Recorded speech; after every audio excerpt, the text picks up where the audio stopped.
So I buy a lot of secondhand parts just because they're cheap, they're usually pretty good, and sometimes I find a few interesting things. And recently I found this. This is a Bitcoin mining motherboard. It's massively long. I think it's 8 slots, but I'm not a Bitcoin miner. What can I do with this? I want to see if I can run Windows on it and see how powerful it is for Windows. Okay, yeah, it's a massively long board. Each of these slots are powered by a 6-pin, and it doesn't actually need motherboard connectors anywhere.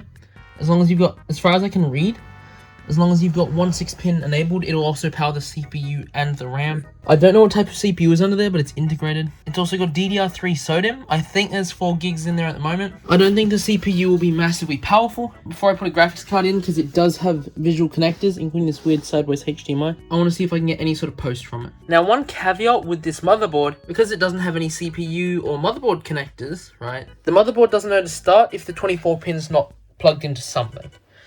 So what I've done is stuck a cable between these 2 ports, which should jump it and make it go anyway. Hopefully, maybe. It's a little looser than I would like, but it should do the trick. Normally this motherboard would come with a better jumper, but because I got it second hand, I didn't get a jumper. But if I now turn on this motherboard, it would help if I plugged it in. If I turn it on, it automatically spins to life. Oh, it sings. It's gotten it. Hey, we got BIOS. Ooh, we've got an old Pentium. 2 cores, 2 threads. Let's plug a keyboard and mouse into this. I've got it all up and running, and it's very interesting. It's not the same as a standard BIOS. The BIOS information is it's a Bitcoin mining BIOS, which has a few things like the boot configuration. It's also got an option to just launch FE shell, which I believe is a mining thing. I really haven't done much with mining, so I wouldn't know. What I want to do is try and plug in a device and see if I can get Windows running on it. I put on an SSD that is preloaded with Windows down there. Let's see if I can actually get into Windows with this Bitcoin mining motherboard. Okay, it's officially got Windows up and running, which with the BIOS, I'm going to be honest, I didn't know if it would be possible. But we're here. An Intel Pentium 977, 2 cores, 2 threads, 1.4 gigahertz, not capable of virtualization. It's a very basic processor, which that's all a mining board needs. So what I'm going to do next is I'm actually going to chuck a graphics card in there, because you might think that the 6-pin is for the CPU and whatnot, but it's actually for the lane and that. Now, I don't know exactly what it is, but I know it's not a high bandwidth lane, and it's a pretty weak CPU too. So I'm going to chuck a pretty basic graphics card on it. I'm going to run this Zotac GTX 1050, because it's a pretty basic card, and it'll get the job done. It's all this CPU needs, and it also doesn't have any additional power requirements, which I think will be interesting, considering that both the lane and the CPU is pulling from the 1 6-pin, which is only 75 watts. I'll just turn it off and get it installed. I've now got a 1050 on the board, so if I hit the power button again, this is all running off of 1 6-pin. I like the little bips it makes. Or not. It's actually not giving me an output once I put in the graphics card. The fans are spinning up on the graphics card, but there's no output. Let me switch it back to the motherboard, but I reckon that's a BIOS thing, because it's, well, a mining motherboard. So I've put it back on the internal graphics, and it's not immediately recognized it, but it is in Device Manager, just no drivers yet. So I'm going to let it find drivers and install drivers, hopefully, and then see if I can use it from there. Also, I was incorrect. There is 8 gigs of DDR3 in there, not 4. Okay, I have officially installed the driver for the NVIDIA GeForce GTX 1050. Now let's see if I plug it in, will it work? Okay, now that I've got drivers, the graphics card is working. So it wasn't working at all without drivers, which isn't usual. Normally it'll at least work without drivers, but now that I've got drivers, I can use the card. Okay, I've got a few things downloaded, so I'm going to try a few benchmarks, being Time Spy, Night Raid, and CPU profile on 3D Mark.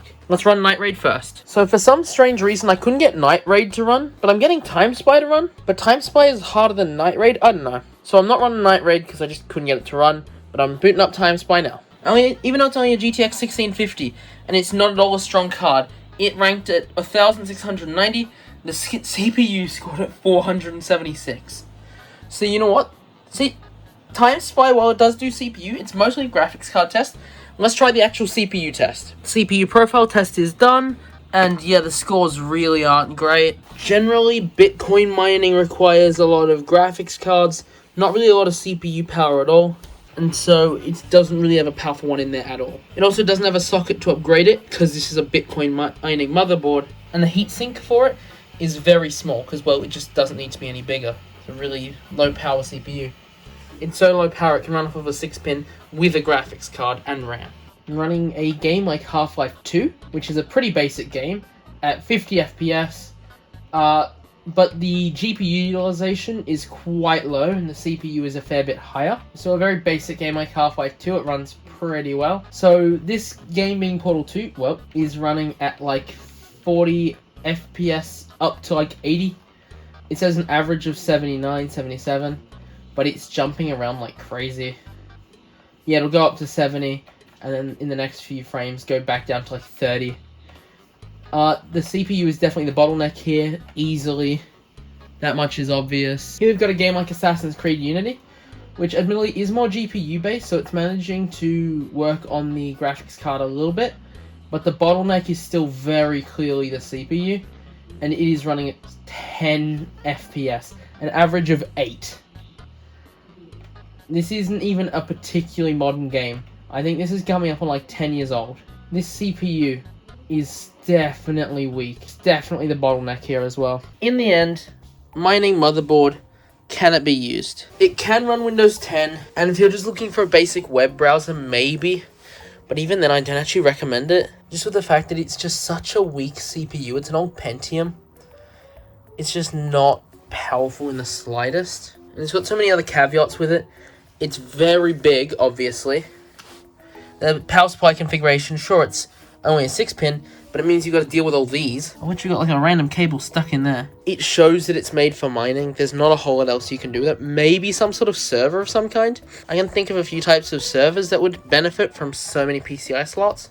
And I'd like to clarify budget servers. But overall, I don't recommend running one of these if you're not doing mining or some sort of non-user application. But it was an interesting experiment either way. I thought the results were interesting. Anyway, I hope you enjoyed this video. If you did, please like and subscribe. I'm a small tech channel, it would help out a ton. Comment the weirdest piece of tech that you own. And I hope to see you in the next video. Bye-bye.